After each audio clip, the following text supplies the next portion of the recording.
It's Ocean Drive in Coney Island. Ocean Drive is the only luxury rentals in New York with a spectacular ocean view. You wake up in the morning and breathe that ocean air. I'll certify that you're going to live 10 years longer. When I became successful, I wanted to live on the ocean.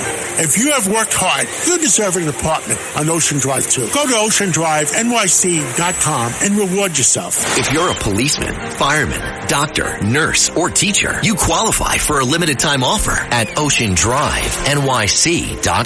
Terms and conditions apply. In the squadron, they called him Bullets, but we call him Greg Kelly. Greg Kelly is on the air on the Red Apple Podcast Network. I have to thank President Trump for retruthing some video content I put out there. If you go to my Twitter, you'll see it at Greg Kelly USA. You can also go to Truth Social. Everybody's doing it. And it was a big video I created, and he says, "The Great Greg Kelly, a must-watch." And it was a thing I did about, I don't know, how corrupt the establishment is. Imagine that. But I did it from a pretty unique perspective, how this guy Jake Sullivan goes on TV, goes on all the shows, which actually is somewhat risky if you say the wrong thing during a hostage negotiation. That's tricky. So he goes on with the intent to say nothing. So why does he go on? Why does he go on 4 morning shows on a Sunday? Well, his name and face to get that out there, because he's actually looking for clients. You know, this government stuff. You get your ticket punched every so often, then you go back to making millions and millions and millions of dollars. He's an advisor at some place called West Exec. West Exec, that's a consultancy firm, West Exec. What kind of name is that, West Exec? Well, there are all kinds of goofy names out there, but that name is not goofy. They chose that on purpose. West Exec is the name of a street that you can't go on, that I can't go on, that nobody can go on unless they work at the White House. It is a private street. It actually is between not Pennsylvania Avenue. It's between the White House and something called the Eisenhower Executive Office Building, the EEOB, a huge old building next to the White House. Doesn't get much attention. You never see the reporters standing in front of it on TV at night, but that's where like a lot of the staff work actually gets done. It's considered part of the White House campus. They call it a campus. And there's that little street where they all park their cars, and that's West Exec Avenue. So the message is ultra, ultra, ultra access. You hire us as consultants, we'll take you places your firm could never go on your own, right? Because we are so connected, and we can influence, strategy, policy, all that stuff. And they make a lot of money doing it. So, you know who started the firm? Tony Blinken, the Secretary of State, that hapless, weird, scared. And he wasn't always this hapless, weird, and scared. I think he knows that the jig is up, as they say. The corruption of Joe is we've all seen it now. $30 million. How much money did they get? $30 million to the Penn Biden Center or the University of Pennsylvania. And a good chunk of it went to the Penn Biden Center. And who's running the show there? In addition to Joe, Tony Blinken. And he knows the Chinese know it. Maybe the media's not saying anything about it, but the Chinese know it. Hey, meanwhile, the CIA, one of their top officers is posting pro-Palestinian garbage on their social media. No surprise, actually, at all. Did you see how woke the CIA went with Joe Biden? Remember, did you see those commercials? There were these weird commercials of people who had all kinds of disabilities and disorders, yelling and screaming about their disabilities and disorders. Hey, it's okay to have a disability or a disorder. I've got plenty of disorders, but I don't advertise them. Not when I'm applying for a job at the CIA. I got to find that for you. It's pretty funny. I mean, she is talking about her anxiety disorder, this disorder, but I am perfect. She literally says, I am perfect, and I work for the CIA, and I am a cisgender millennial with chronic Crohn's disease. Like, who cares? What does that have to do with your ability to be an intelligence analyst or even a spy? We don't have spies anymore. We have satellites. We have artificial intelligence. We have machine guns connected to computers. That's one of the reasons why Hamas was able to pull this thing off, you know. We didn't have any Israeli guards, people looking at the scene. We had computers and robots. You still need people doing the heavy lifting, or doing. It's not even heavy lifting. Sometimes it's very tedious, and people don't want to work. I don't care if you're a soldier somewhere, or if you're in school, or a lawyer. People just want to sit around on their phones, including me. I was on my phone, James Flippin, today for about 30 minutes straight, looking through Instagram, and I could not. I knew I had other things to do, and I'm like, this is great. This is great, too. This is even better. All that stuff, it's so damn entertaining. It's from all over the place. So that seems more positive than when sometimes they call it doom scrolling. You know, people are kind of looking through their X, their TikTok, whatever, and they're getting so, negative because they're seeing nothing but things that, appeal to their worst nature. You're seeing positive things on Instagram, I guess. I don't know if it's positive. It's just entertaining as hell. It's just like... Like what? Well, I actually put something, funny that you asked. I found this, and it's some guy, what's his name? He's a personal trainer, but this video has nothing to do with personal trainer. It's his notion of what a meeting is like in a newsroom. Okay. All right? So he plays both sides here. So you're going to hear a guy huffing and puffing, and that's the reporter rushing into a newsroom with his story to talk to his editor. Okay, you got this thing? All right, what's his name again? He is the Fit Responder, fitness trainer. And you can follow him at, how do I figure out what these addresses are? Is it Fit? Is it that? Fit? Oh, what's their handle? I think it's Fit Responder. Fit Responder. Like first responder, Fit. F-I-T. Go ahead with this. Sir, I think we have our headline story. A cop just shot and killed an unarmed suspect. Right. Make sure you don't use the word suspect in the title, though. That could imply that this guy did something wrong. We don't want that. We want this victim to be specifically identified by his skin color in the headline. Yeah, and make sure you don't mention anything about what he was doing wrong, whether he was fighting or committing a crime or running. Don't mention his criminal history. And in fact, if you can find an old photo of him, like in his Sunday's best, some cute little outfit, use that for the article. Got it? Yeah, and make sure you get a quote from one of his family members talking about how he's such a sweet guy, never did anything wrong. Maybe vaguely say that, he was going through some rough times, but was just such a wonderful person. Okay, perfect. Cop shoots unarmed white man. Wait, hold on. The guy that got shot, he was white? Yeah, he was white. Yeah. Yeah, don't cover that story. That's boring. Let's find something else. It's sick but true. It's totally true. Yeah, we joke about this in the newsroom all the time. Like a mass shooting happens, and we'll be like waiting for the race or identity politic, and then we'll be joking and saying like, oh well, the Fox News newsroom is going nuts. Oh, over at New York Times, they're happy about this one. It's crazy. It's James, I know you're not joking and laughing in the aftermath of a mass shooting. Well, I mean, honestly. What I'm telling you is that the levity that it takes to cover stories like that sometimes. The levity that it takes to cover these stories, James, come on. I'm serious. Well, I'm serious too. You definitely. All right. Look, there is a certain gallows humor, right? Yeah. The gallows humor because, and I guess you have to desensitize yourself a little bit because if you cover this stuff every day, that can be tough. So you're laughing at other newsrooms because they're poking fun at the notion of these different outlets that have a slant, and exactly what that person said. Oh, this, that, the other. Oh, that victim was. Never mind. We don't want to cover this. And unfortunately, the left, the New York Times, they still dictate a lot of. Well, they dictate, of course, what the left does, but in a weird way, they dictate what conservatives do. Because conservatives, unfortunately, too much of the conservative media, not all certainly, and I'm not actually part of this crew, but they spend most of their time reacting to the crazy stuff that the New York Times did instead of proactively actually just reporting. And a great example of this was when the Durham report came out, which highlighted and detailed all of the FBI corruption and violating of the rules, possibly the law. I think definitely the law. And it was a big report. It was not exactly salacious in the terms of how it was written. You had to get through it. And the first thing that people on our side were doing was bitching and moaning that the New York Times and the Washington Post weren't covering it adequately. But too many conservatives weren't covering it adequately. You got to cover it before you complain about somebody else not covering it. You know what I mean? And there was more of a critique on the left than it was serious reporting. And because, guess what? Serious reporting is actually hard. And serious reporting, from going out in the street and finding somebody to reading a dull, seeming 163-page report, a lot of people don't want to do that. Mm-hmm.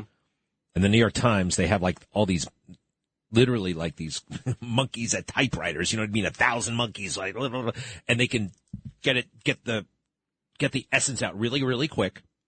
And everybody reacts to that. We have to be more proactive. Yeah.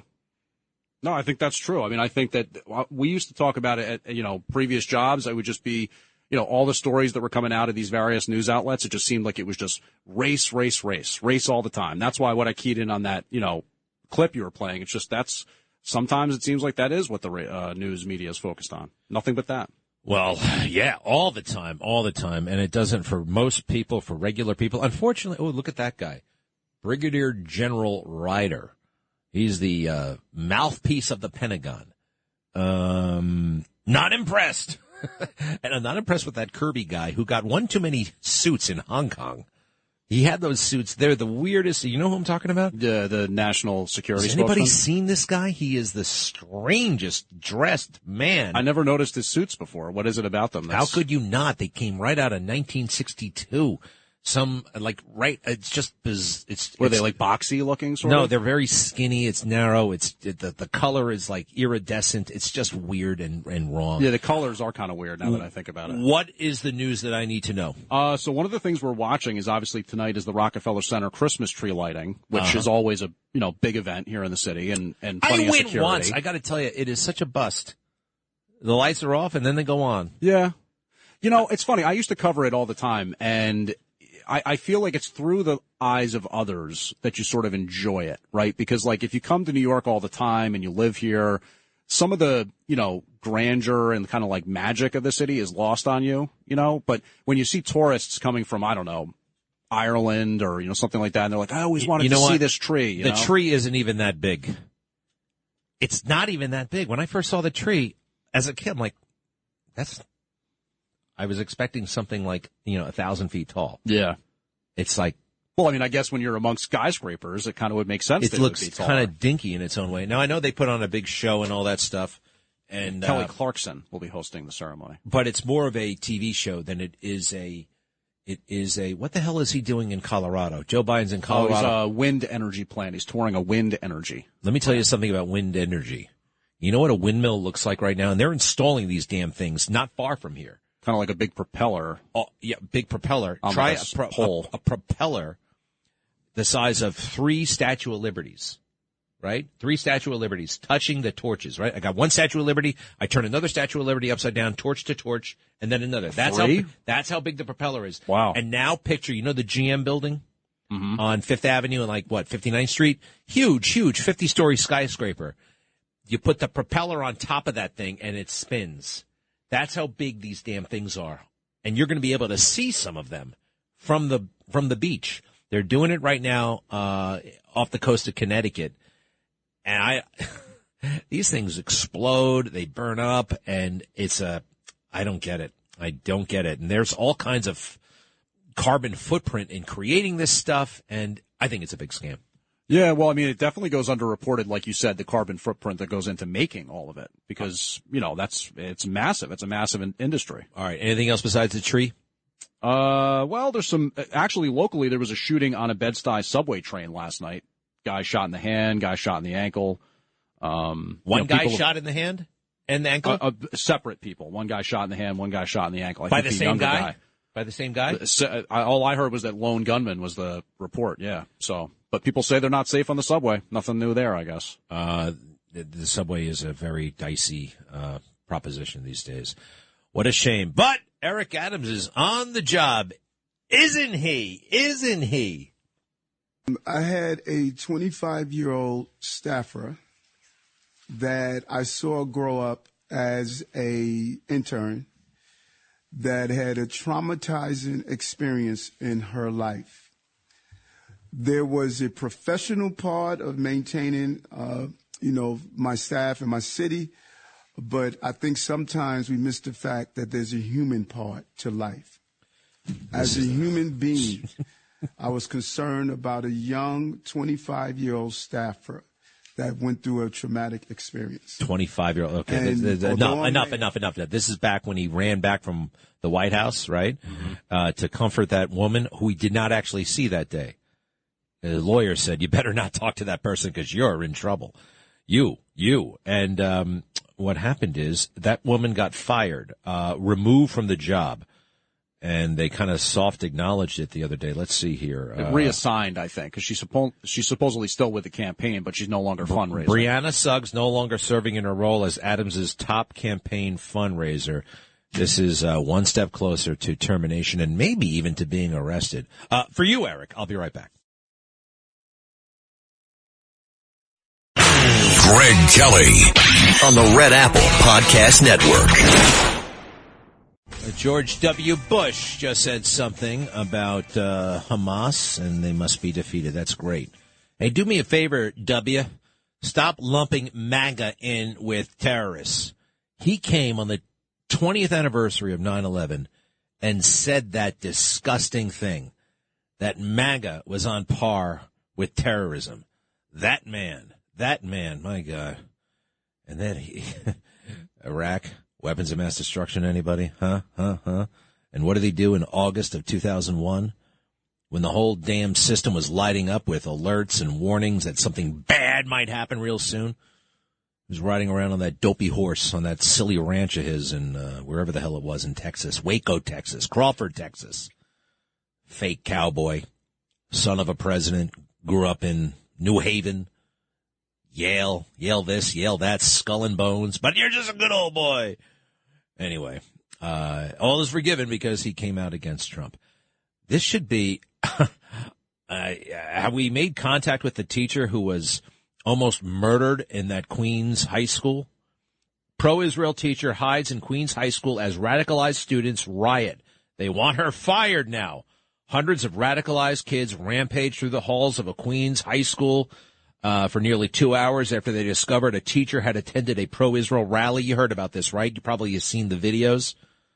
Well, now we have kind of pathetic explanations about what's going to happen next. Now, first, I want to hear from the Jewish teachers who are understandably very, very upset about this entire affair and how it's been handled and that it actually happened to begin with.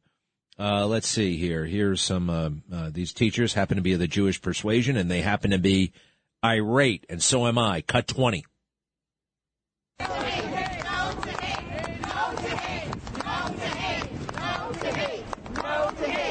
Banks has failed our students, families, and educators. Yes.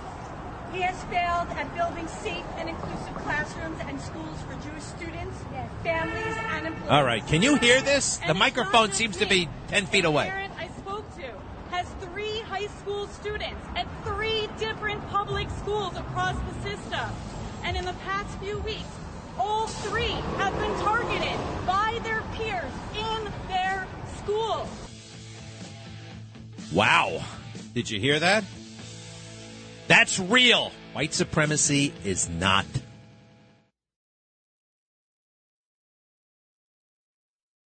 Greg Kelly on the Red Apple Podcast Network. So at that tree lighting, there could be big problems. Hamas supporters have put the word out, show up at the tree lighting and do what you do. So be careful. Be very, very careful. Those pro-terrorist maniacs, you know. So you saw that poor teacher under attack for, what did she do again? Oh, yeah, she supported Israel. She supported the good guys. And the response from the city has been totally weird. Let me go through this. They walk a line. They're trying to take care of both sides. Both sides, right? Even the pro-terrorist side. Listen to this. So the students rioted. So the deputy chancellor, his name is Weisberg, Dan Weisberg. He goes out there, and this is what he says about what happened in the aftermath. Cut 16. Mayor Adams made clear, Chancellor Banks made clear, it is totally unacceptable for that teacher to have been targeted by a protest for her stand on Israel, for her identity. That we cannot allow that to ever happen again. We have been in close touch. The chancellor has been in close touch. I have been in close touch with the teacher.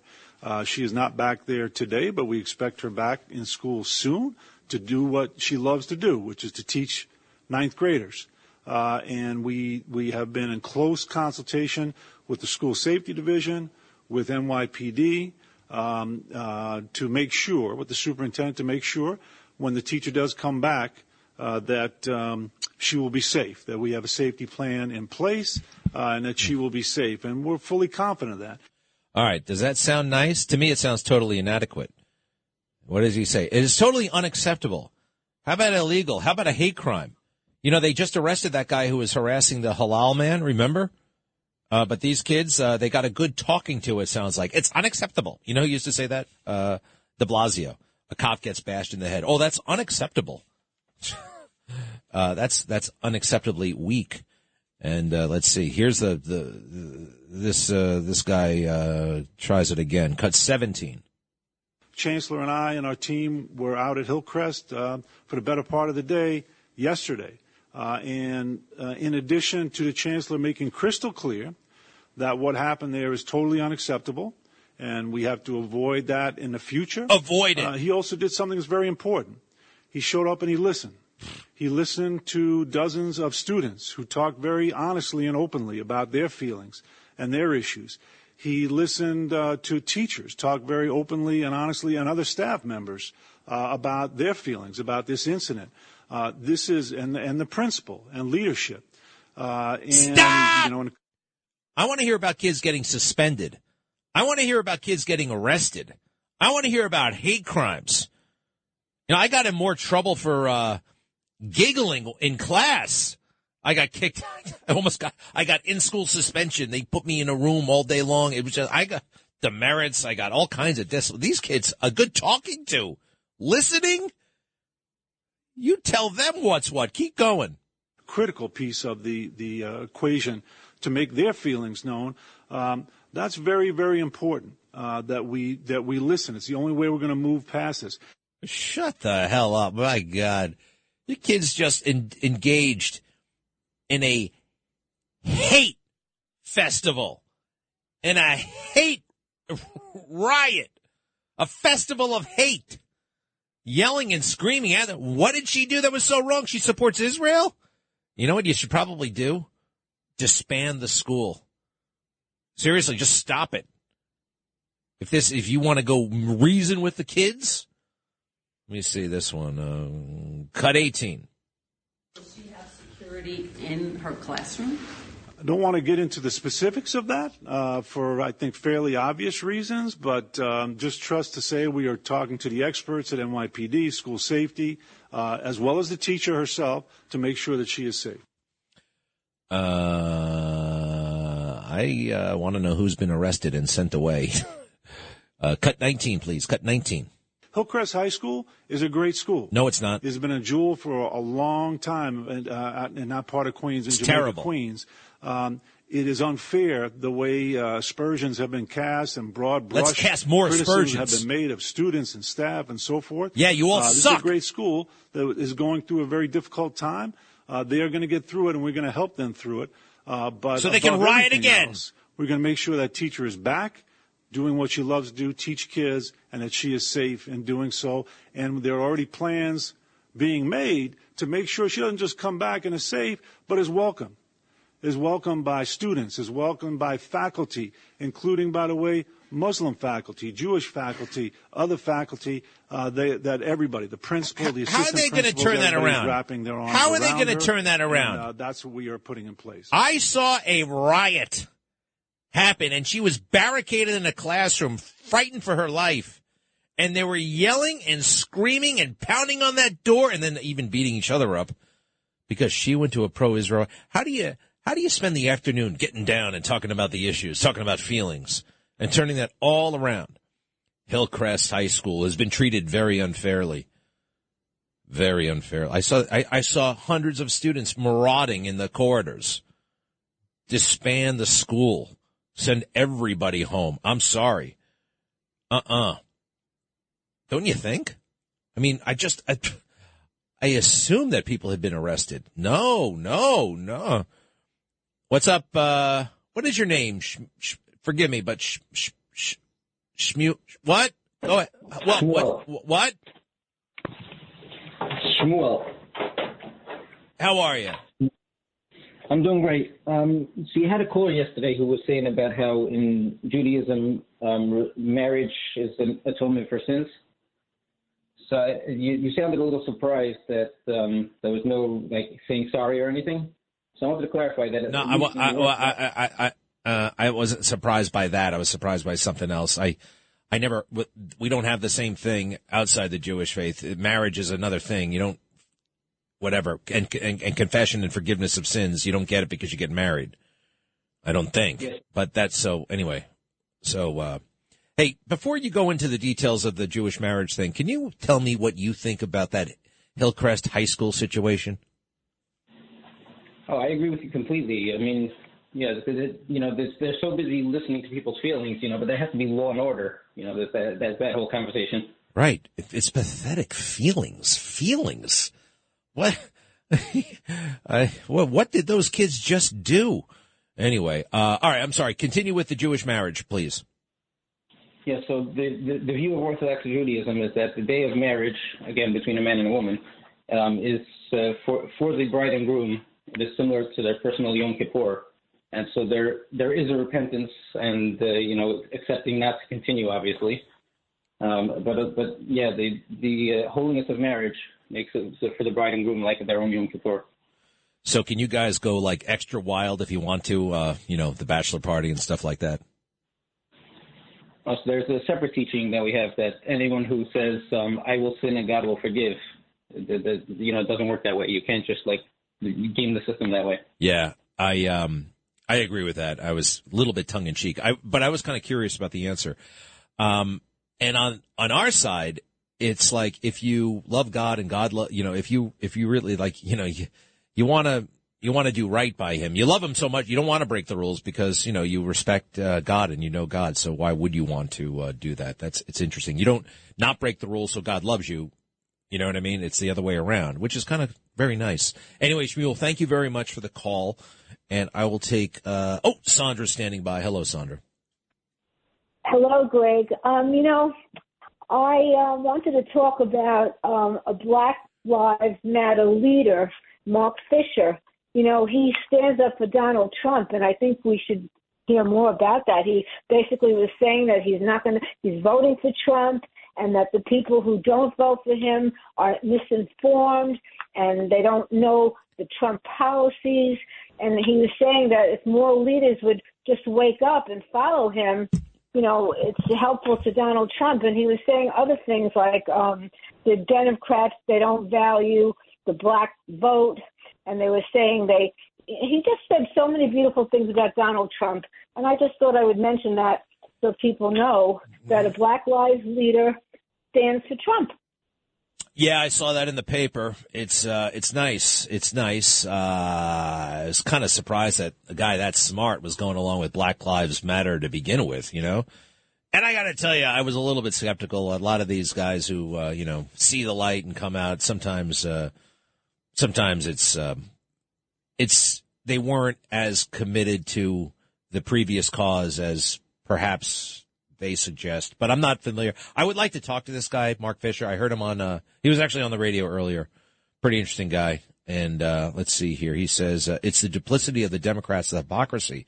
We're not stupid. The brothers are not stupid. We understand when someone's for us and when someone is not. And it's obvious that the Democratic Party is not for us. Well, okay. I agree with him, but man, oh man, there's still a hell of a lot of support. Then again, Biden's losing support among black people.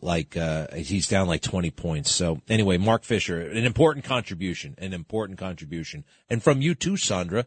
I'm looking at Joe Biden right now giving a speech. What is up with his eyes? Narrow little slits.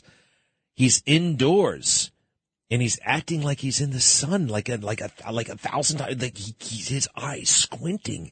Is there a drug associated with that makes you do that? And look at that dopey reporter with the chapeau. You're going to watch Fox News. She's got a chapeau on, one of those French hats That's a little bit much. All right, forgive me for a moment. I'll be right back. Greg Kelly on the Red Apple Podcast Network. What is going on with the Pope? You know, growing up, we were kind of taught the Pope is all right. The Pope doesn't make mistakes, but looks like he's been making a lot of mistakes. Pope Francis is evicting a U.S. cardinal from his Vatican home. You know, it's not just the Pope who lives in Vatican City. They got a bunch of cardinals and bishops. And did you hear about this in the Times? Almost as soon as Pope Francis became the head of the Roman Catholic Church in 2013, Raymond Burke, an American cardinal, emerged as his leading critic from within the church, becoming a de facto anti-pope for frustrated traditionalists who believe Francis was diluting doctrine. Francis frequently demoted and stripped the American cleric of influence. But this month, the Pope apparently finally had enough, according to one high-ranking Vatican official who spoke on the condition of anonymity. Oh, a bunch of gossips. No, this is off. That's okay. Francis told a meeting of high-ranking Vatican officials that he intended to throw the cardinal out of his Vatican-subsidized apartment and deprive him of his salary as a retired cardinal. I wonder how much they get, by the way. The news of the possible eviction was first reported by the conservative Italian newspaper La Nuova Sole Contestato, which is close to Cardinal Burke, and recently sponsored a conference featuring the prelate criticizing a major meeting of bishops convened by Francis. Wow. Now, Bishop Strickland, he also got in trouble here. He was removed here in America, and he says this: if this is accurate, it is an atrocity that must be opposed. If it is false information, it needs to be corrected immediately. Well, nobody corrected it. Francis told the heads of Vatican offices last week about his decision to punish Cardinal Burke because he was a source of disunity in the church, according to the Associated Press, which based its report on an unnamed official who attended the meeting. Another official told the AP that Francis later explained that he removed Cardinal Burke's privileges because he was using them in his campaign against the church. And that newspaper also confirmed the report, and that these penalties are economic and canonical in nature. I'm looking at Cardinal Burke. Seems like a nice guy. What do I know, though? And they brought in a new one to replace him, Cardinal Victor Manuel Fernandez. Cardinal Burke had seen himself as a loyal defender of the church's doctrinal law and papal traditions against what he has called the confusion, error, and division caused by Francis. Wow. I will say he did have that big luncheon with all the transgender people. And, you know, you got to love everybody. But it seemed like the transgenderism was being celebrated. It was about celebrating something. Like when Jesus met with the sinners, with the prostitutes, he wasn't celebrating prostitution, but he was loving the sinners, right? In the days before a major assembly of the world's bishops and lay people who had gathered to discuss some of the most sensitive topics in the church, Cardinal Burke and other traditionalists made public an exchange of letters with Francis. In the letters, they aired grave doubts about the legitimacy of the meeting and urged Francis to slam the door shut on proposals that they believe would erode the doctrine of the church, including the blessing of same-sex unions. Then Cardinal Burke recently sat on stage in a Rome theater and at a forum sponsored by that conservative newspaper inveighed against an assembly that has the harmful goal of reshaping the hierarchy of the church with radical, secular, and modern ideas that included inclusivity of LGBTQ people. It's unfortunately very clear that the invocation of the Holy Spirit on the part of some has as its aim to push forward an agenda that is more political and human than ecclesiastical and divine. All right? Yeah, more New York Times than Bible, basically. More Rachel Maddow than Jesus. And I actually agree with Cardinal Burke here. Some of this stuff is getting totally out of hand. I told you yesterday I saw the what was that again? The LGBT queer flag on a church behind Al Roker and Joe Biden as they were conducting an interview, and nobody noticed. 28 million people were watching, and nobody noticed that flag on a church. And there are certain things, like I said yesterday, I might be into what this and that and the other thing. It's not to be celebrated. I don't think it's to be celebrated. Pride is actually a bad thing, right? Over involvement with your own success, with your own achievements. That is wrong, kind of by definition, right? All right. So, look, I got to do the following. I got to hear from Adam. Adam, how are you? I'm okay, sir. I just wanted to say that I never supported Black Lives Matter when y'all talked about him every day. And surely that he done flipped his script. I sure ain't supporting him now. And definitely I'm not voting for Trump. Never will. I just wanted to express that to you, sir. And I appreciate Russell. For wanting me to be nominated for one of your best guests, but you declined. He's not eligible to make that nomination. All right, you wanted to make it clear to me who you're voting for. All right, yeah. Go for it. Go for it, man. Go for it. Joe Biden. Things are really looking up in America, huh? That's why he's over in Colorado right now. Yeah, right, in Colorado right now. Do me a favor. Go through what is your grievance with Trump? What's the problem with Trump? Trump got 91 indictments. That's the grievance. He's a damn criminal. Well, he doesn't have 91 indictments. So let me get this straight. You were all for Trump until Jack Smith showed up and indicted him, right? No, you were anti-Trump from the beginning. And I want you to make the case. Don't just 91 indictments, and it's not 91 indictments, by the way, it's 4. I think you're talking about 91 counts in the Georgia indictment. But so tell me. And one of the things you did was leaving a voicemail. You're not allowed to leave a voicemail, according to the DA Fannie Willis. You can't do that. You can't say, "Hi, how are you? This is Rudy Giuliani. I'd love it if you call me back and we could talk about the election." That's a crime. It's a joke, actually, Adam. And you should know that because you spent a lot of time in jail. And by the way, are you even eligible to vote? Forgive me, but aren't you a convicted felon? Yeah, but you can vote in New York, sir. I voted for Obama twice. I voted for Biden. Congratulations. I was not in favor of getting rid of turning that over. I don't think a convicted felon should vote.